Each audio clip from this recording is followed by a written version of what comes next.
What's up guys, Andrew here. In this video I'm going to show you how to download and install the Blazar VPN on your Android phone. Go ahead and open up your Play Store guys, and just want to ensure that you tap on apps. You can either check the top charts to see if you find it there. I'm going to scroll on a bit to see if it's anywhere in this list. Maybe there, maybe not.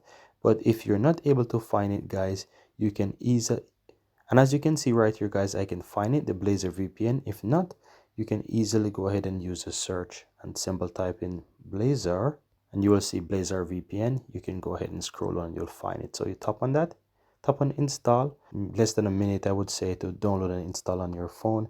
As you can see, it's currently installing already, and in no time it's gonna go ahead and install. As you can see, it's done. All you have to do is open up the Blazar VPN. Simple, go ahead and click and connect. Continue from there. Go ahead and click and allow. Go ahead and click and allow again. And right here you don't have to do anything.